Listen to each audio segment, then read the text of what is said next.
Madueke. Now, one of the talking points from this match of the weekend with Nottingham Forest was the lack of involvement from Nico Jackson.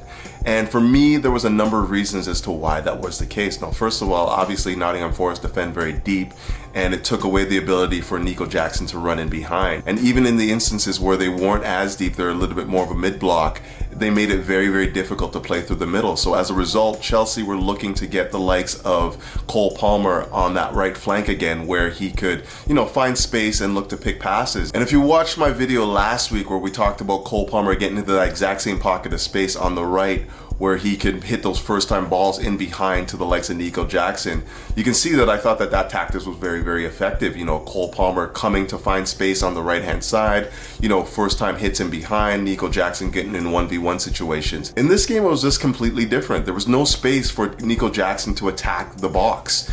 And as a result, when you see Cole Palmer come out to get the space, it's basically isolating Nico Jackson against 3 or 4 different defenders. For the most part, there was just no connection between our number 10 and our number 9. And everything that we were doing was basically building out to the flanks. And while we did have some success going down the flanks with the likes of Noni Madueke going at Moreno and Sancho going at Ola Aina on the other side, I felt that the game just needed to come centrally a little bit more, Chelsea to attack a little bit more direct through the middle. And the reason why we couldn't do that effectively is because our number 10 was isolated on the right. But it wasn't only that. I felt like our build-up play, playing out from the back, was extremely disjointed. We're having a lot of trouble getting the likes of Malo and Caicedo onto the ball. And for the most part, I could not get an understanding as to what Malo role was in our second phase build-up. I mean, with the likes of Cole Palmer coming so deep to collect, to get into the second phase of our build-up, it kind of mitigated Malo role to get on the ball and,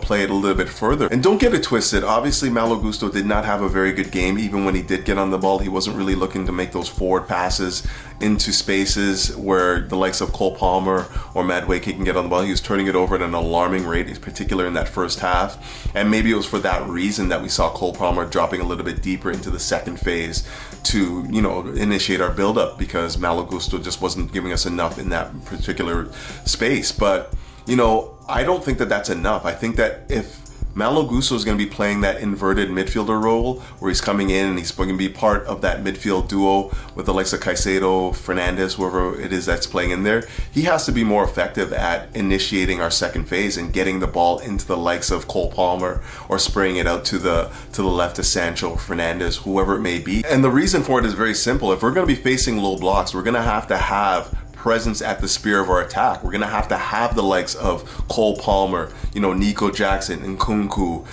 Felix, Fernandes spearheading our attack and giving the defenders something to think about. This game is a perfect example of what I mean when I say that Malo has to be better in our build-up phases when we're looking to do those third-man releases. I mean, there were a couple opportunities in this game in particular where he was the third-man release, trying to release either Jackson or, find Cole Palmer in the space. And every time he got on the ball, the one-touch pass out to Cole Palmer is wayward. When he's looking to, release Jackson into space, the pass just it's not weighted correctly. So for me, Malo has a very, very important role in our build-up phases. And for quite some time now, he hasn't really been effective at getting on the ball and being one of the conduits to get us playing football. And, if we have to continually resort to Cole Palmer dropping deeper to get on the ball, we're going to have a lot of problems, facing low blocks and breaking them down effectively as well.